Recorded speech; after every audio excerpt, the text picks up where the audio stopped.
This is Hidden Killers with Tony Brueski. Here now, Tony Brueski.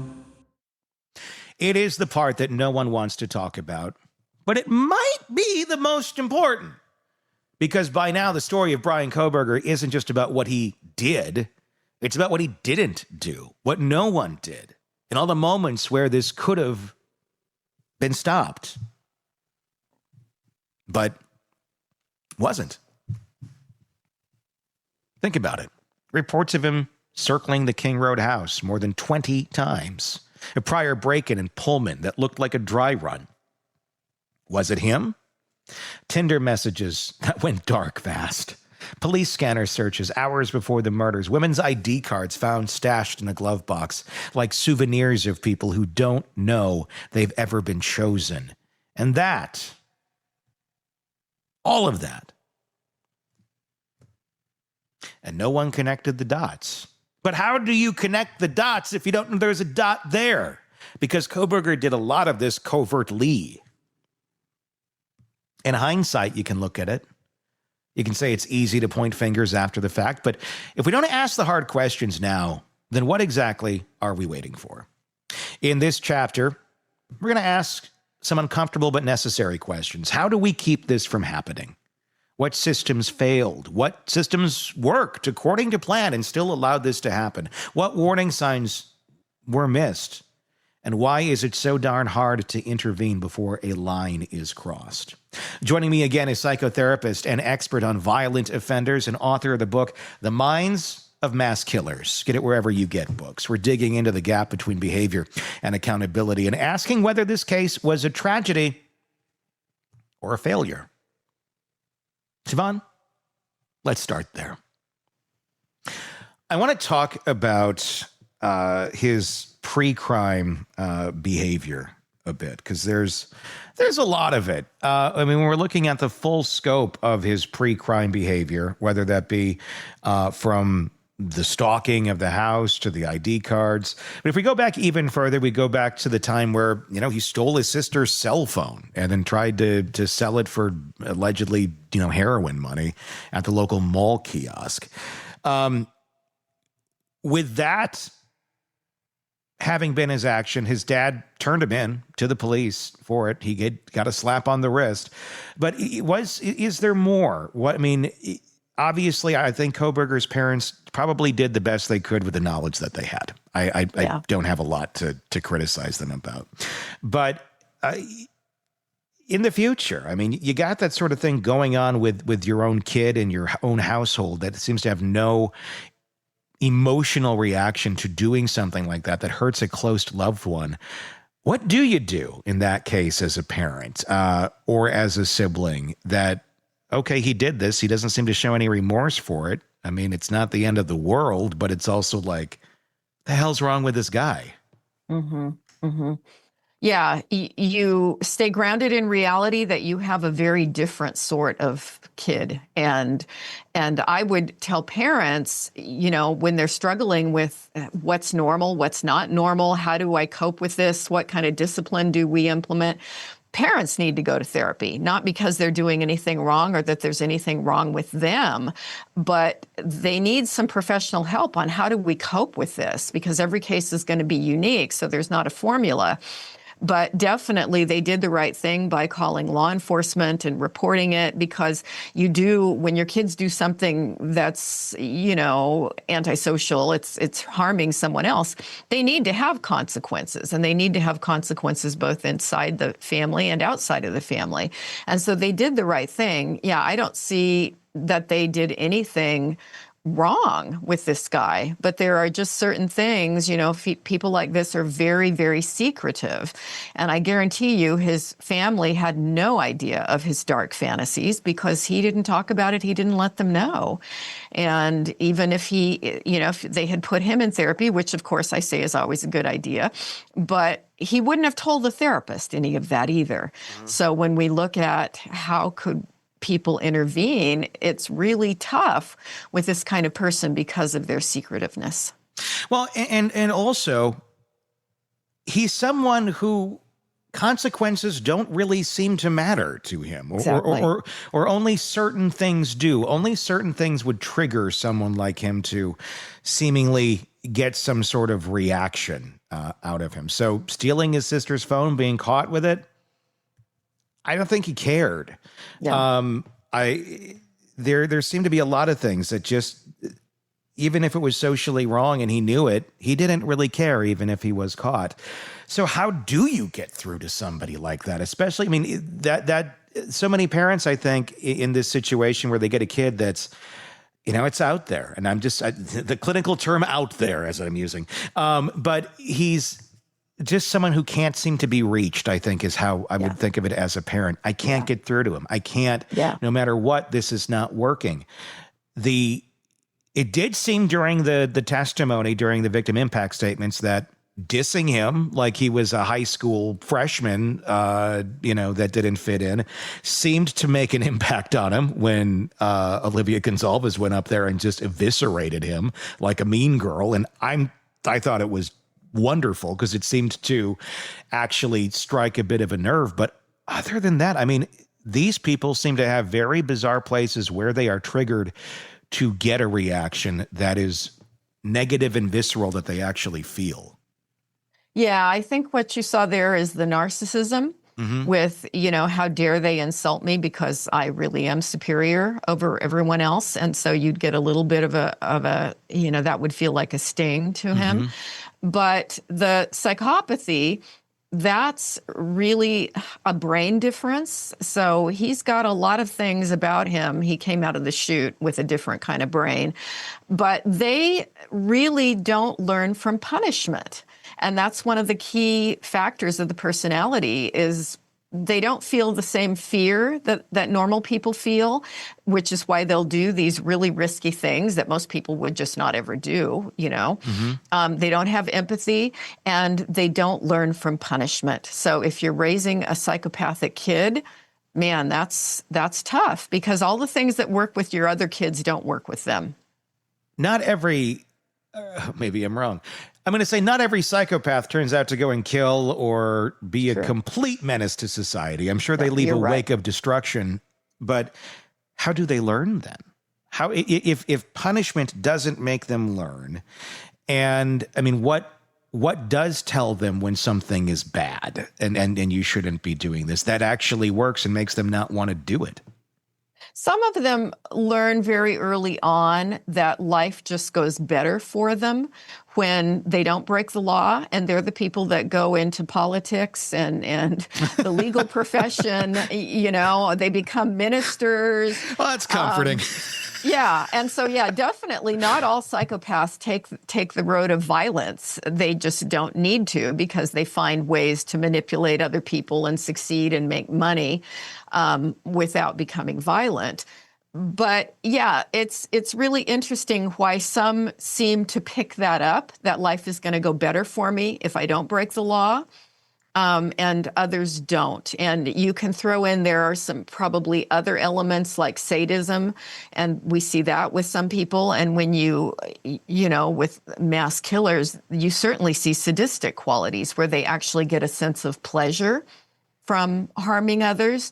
And I guess you could say there are psychopaths who don't really care about others, but they're not sadistic. And that's another variable. So many variables with this personality stuff. It's fascinating. It is. And I think that's the real problem because we like to tightly wrap a problem. Let's fix it. Let's put it in this box and here we go. There's the solution.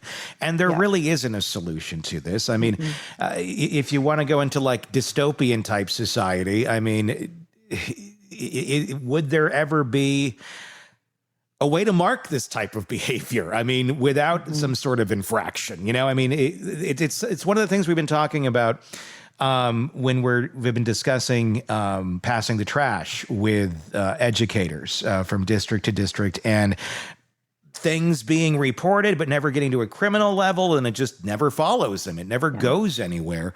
I mean, should this be something more on medical radars, on doctors' radars, where, we do take inventory when we go in for a checkup. Okay, you were on this, I mean, it's a very quick checkup, and a lot of it is they're relying on your own self-reporting. Yeah. But Obviously, if you're diagnosed of something, and you get this sort of a diagnosis, it's usually after something happened and you're trying to figure out what's going on. But should there be more that we do in terms of looking and understanding people psychologically, just as we do physically, to parse out these sort of things earlier on and identify if they're actually there?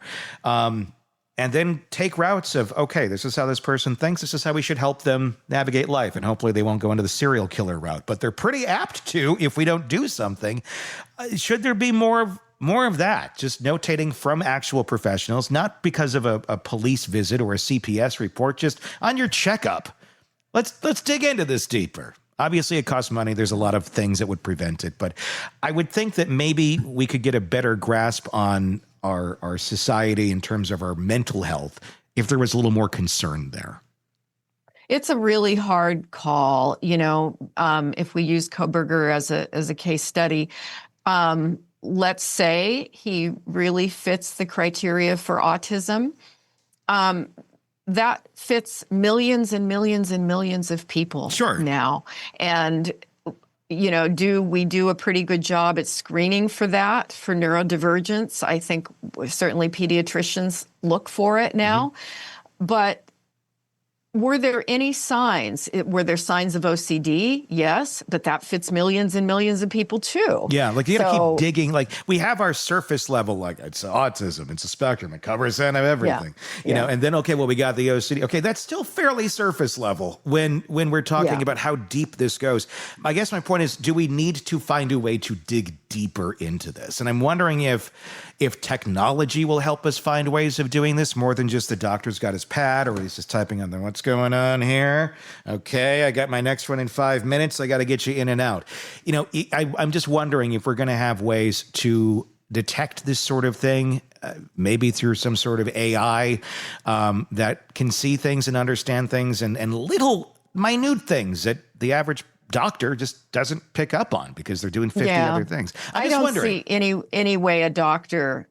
I mean, they've got 15 minutes, preferably 10, and they're going to hit the big milestones. Yeah. And do they even have time to screen? This was something I was reading in a medical journal this week. Do they have time to really screen every teenager they see for substance abuse? And we're saying they need to do that. And it's like, do they have time to go into their sexuality? And are they having sex? And are they using protection? I mean, you'd need a 2-hour doctor appointment, to do that kind of deep assessment. And what are their sexual fantasies, which they're not going to talk about, even if asked. So I don't see any practical way that we can do more in the healthcare system other than look for, one of the big red flags for people who are psychopathic is, as children, do they hurt animals? And so if a parent came in saying my kid has this kind of behavioral problem, I would think even at this point, they're going to get referred to a therapist by a medical doctor. And then a therapist is hopefully going to tune in more on these other areas of concern. And is this a kid we need to watch more closely?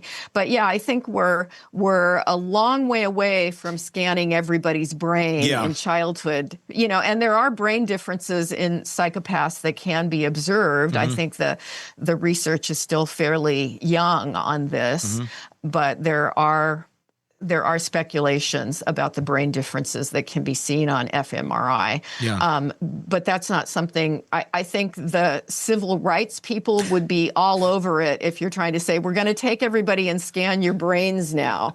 I know, it's insane. But it's like what, we do seem to have some ways that we could do it, but it would violate some privacy rights, and it would change. I'm going to say change. It would change the way we do some things. The same as it would change some things if mandatory reporting actually meant mandatory reporting.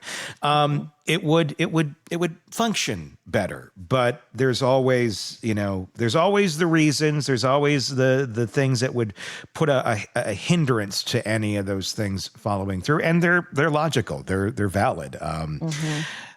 At the end of the day, we're dealing with every human being who is dramatically different and trying to keep the bad ones out of the good flock.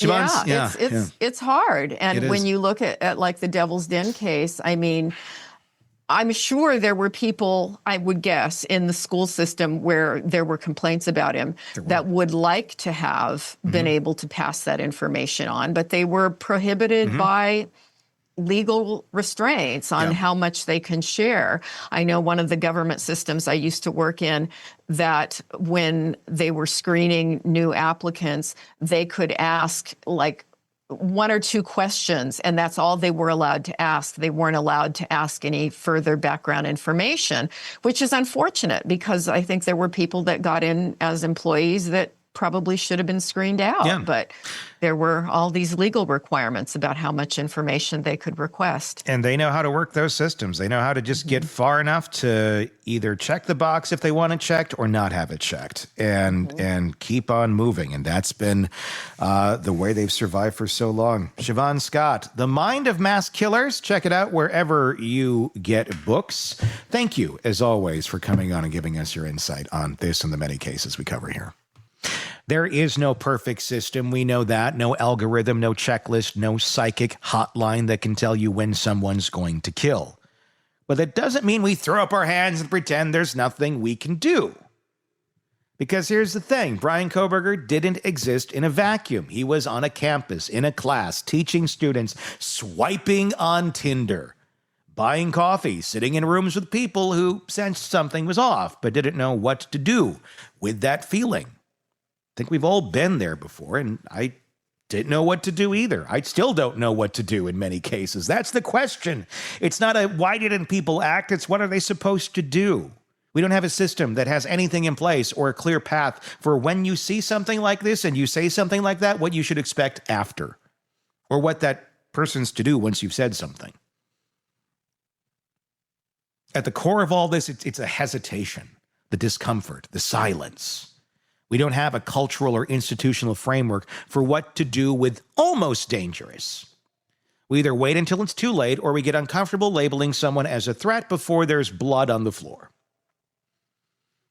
Shavaun explained, though, the signs were there. They were always there. The stalking, the control, the internal rehearsal. We need better tools to catch them and, more importantly, the courage to use them. So the question becomes, what do we do with the next guy who's weird in all the wrong ways, who sends one to many disturbing messages on Tinder, who circles a home 20 times at night? Do we wait and hope we're wrong, or do we act and risk being early? Because at the end of the day, prevention isn't about knowing. It's about deciding when close enough becomes too close. It's not a conversation about Kohberger. It's about every red flag we convince ourselves to ignore until the sirens come. Until it's already over. Let me know your thoughts in the comments section of this video on YouTube. And if you've not already, press subscribe there or wherever you download podcasts. You can find us anywhere you get podcasts. Just search Hidden Killers with Tony Brueski to get in on that. Same search for YouTube as well. Love to hear your thoughts.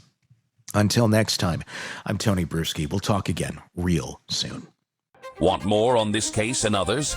Then press subscribe now and don't miss a moment of true crime coverage from Tony Brueski and the Hidden Killers podcast.